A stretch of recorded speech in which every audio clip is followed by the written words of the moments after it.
지역의 뉴스 속 뉴스를 전해드리는 뉴스인 뉴스 인터넷 신문입니다. D2뉴스24의 류호진 대표 전화 연결합니다. 안녕하세요. 네, 안녕하세요.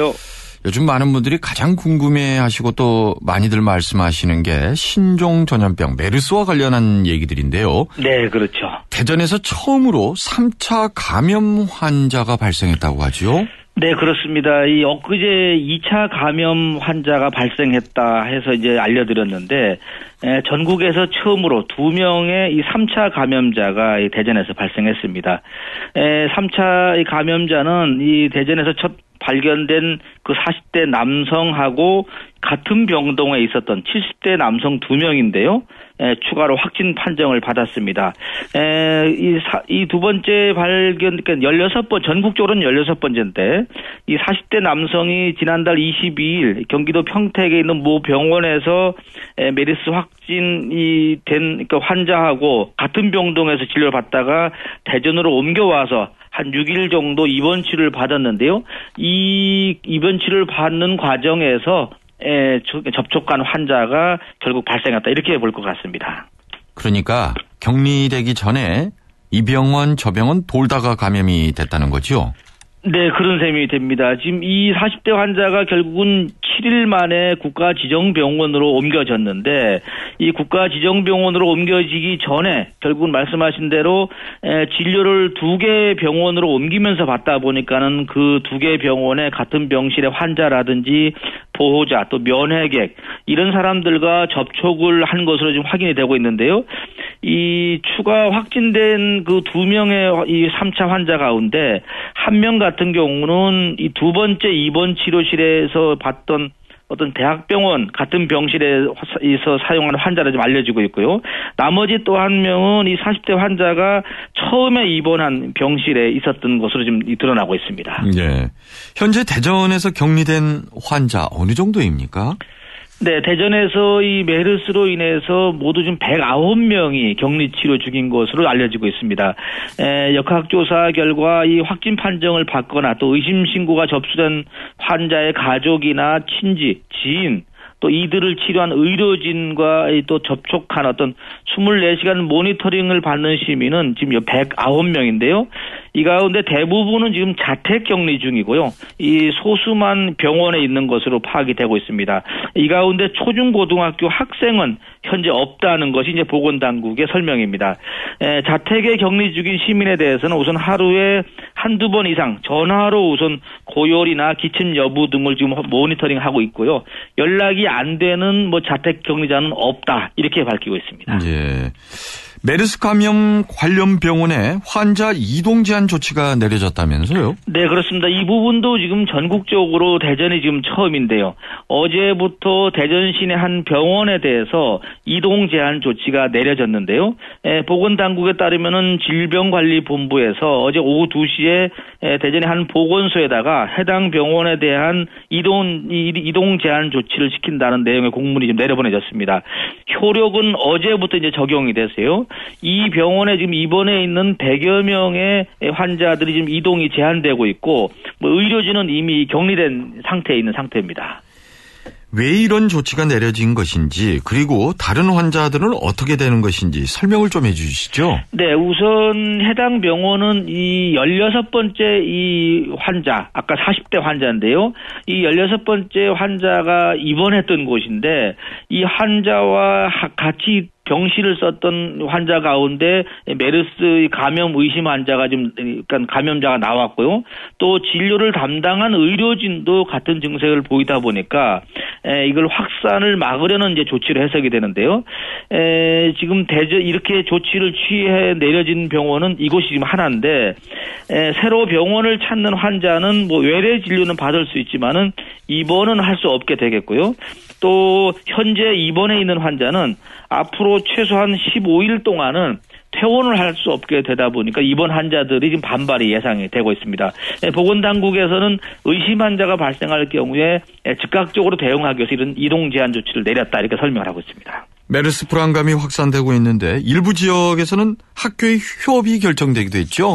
네, 그렇습니다. 지금 전국적으로 불안감이 지금 전국을 뒤덮고 있는데, 우선 세종에 있는 한 유치원이 이 메르스 예방을 위해서 3일부터 오늘부터 휴업에 들어갔습니다. 세종시 교육청은 이 한 유치원 교직원이 메르스 확진 환자하고 접촉한 사실을 확인되면서 휴업 결정을 내렸다고 지금 밝히고 있습니다. 메르스 확진 환자하고 접촉한 이 교직원은 지금 정밀 검사 중인데요. 양성 여부는 이 오늘이나 내일쯤에 나올 것으로 보입니다.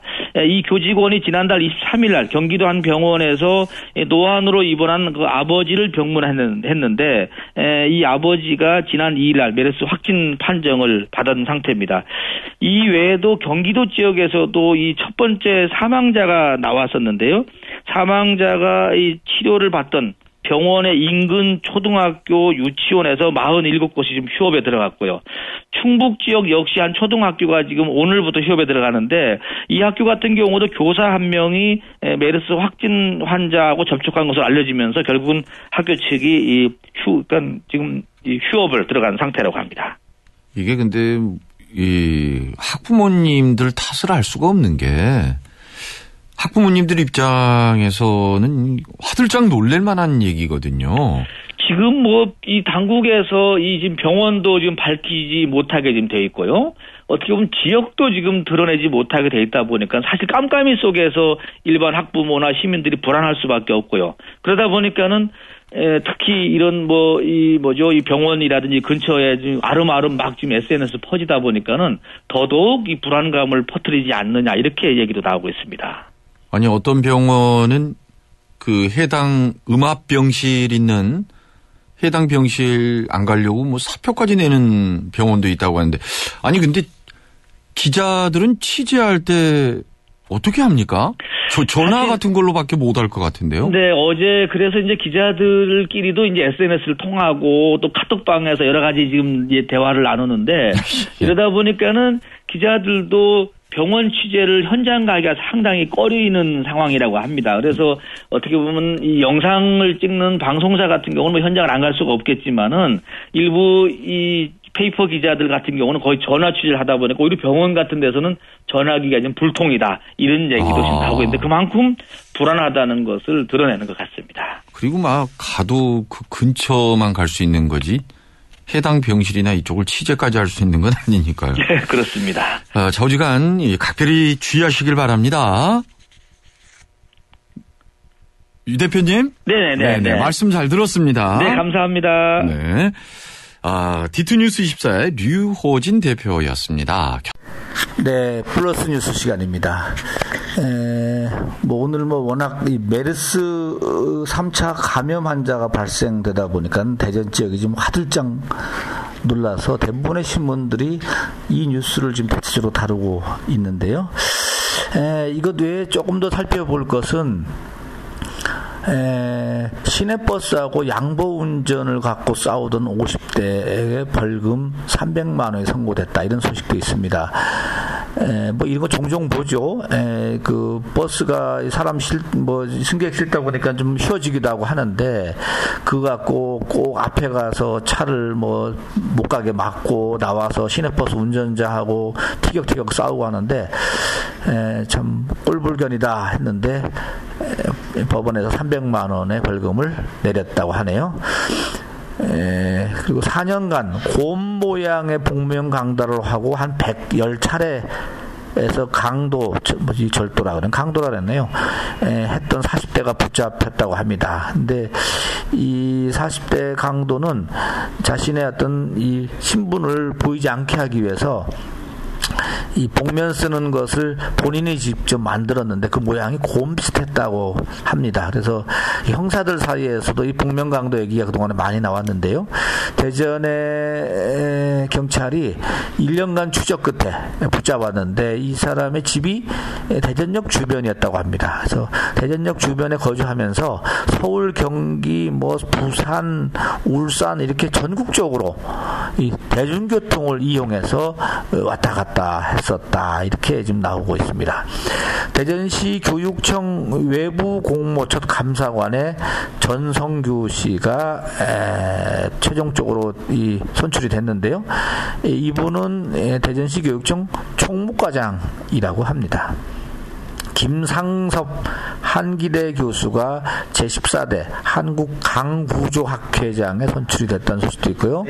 최민호 전 행복청장이 배재대 이 석좌 교수 임용이 되는 것 같습니다. 석좌 교수로 추진되는데요.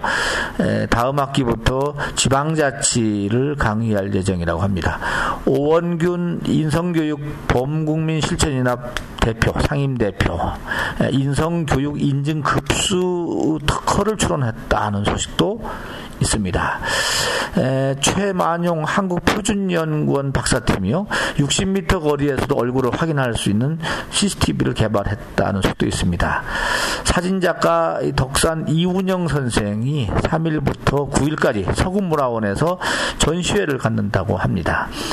이상훈 효성그룹 부회장이 이런 얘기를 했네요. 익숙한 일에서 벗어나라. 직원들한테 이메일로 편지를 썼는데 익숙한 일만 답습하면은 존폐 기로에 설 것이다 이런 얘기를 했다고 합니다. 가슴에 와닿네요. 빌 린튼 이 프로메가 회장이 이 린튼이 이제 이 한남대학교 설립자인데요. 이 조부 할아버지가 세운 한남대학교에다가 10만 달러를 기탁했다는 소식도 오늘 사진과 함께 실렸습니다. 이상 플러스 뉴스 마치겠습니다.